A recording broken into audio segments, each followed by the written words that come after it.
Hi guys, this is Max. Welcome to my channel. I'm a massage therapist and a trainer here in Barcelona. We're gonna work on the upper back, try to solve that pain that you can feel in between the scapula and thoracic spine. That is happens sometimes when you try to reach for something, you feel like you've been stopped and you can't breathe. It's really uncomfortable. And we're gonna try to solve it today with some easy technique. And first though, you got to warm up the tissue. It's really important if you want to hurt your client to warm up the tissue so that you can go deeper and deeper into the structure. So always warm up the tissue. Alright?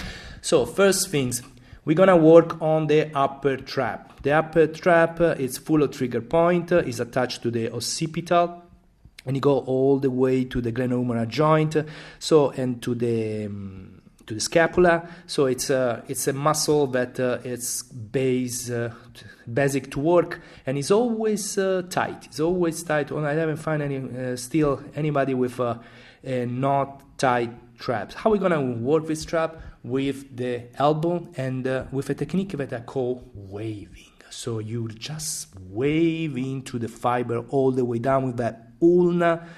Down, you move around and you try to recreate that sensation to go deeper into the muscle while you wave and move around the body of your client.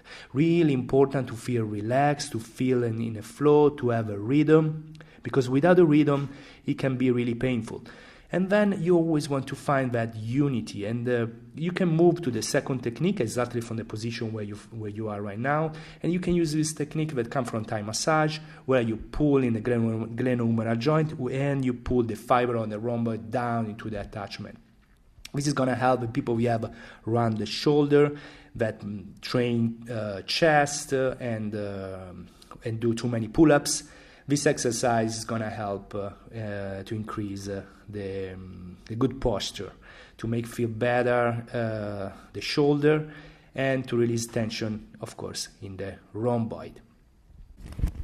Okay, and then gently we're going to move from the rhomboid all the way to the ponerotic attachment of the trapezius in the occipital and the semispinal capitis.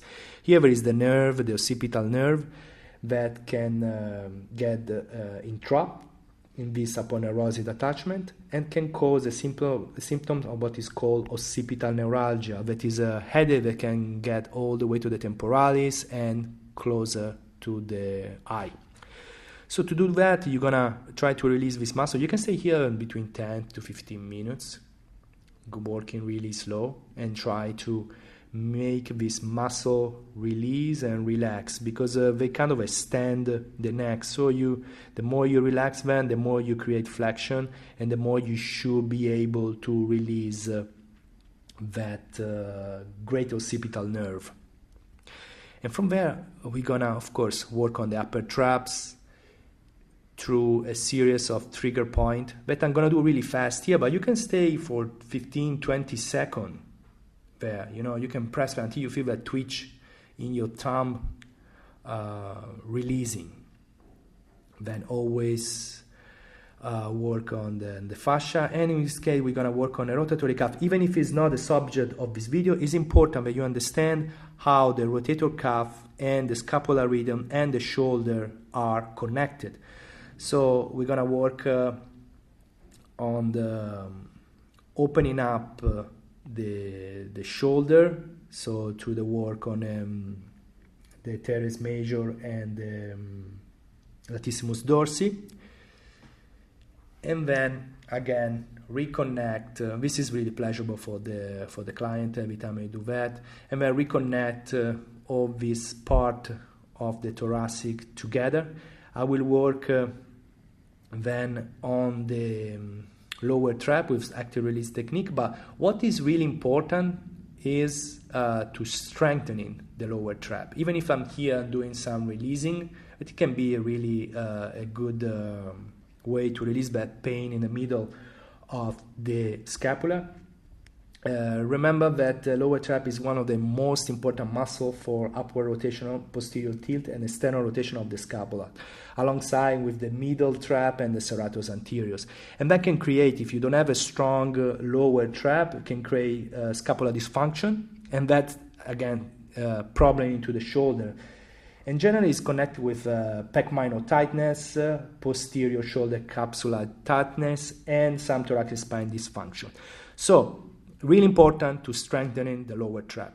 And talking about fascia, we're gonna move from the scapula all the way to the triceps, where we have some work that from the triceps is gonna move into the teres major active release technique, because we know the teres major is involved in internal rotation, so we want to release it so that you can avoid that around the shoulder.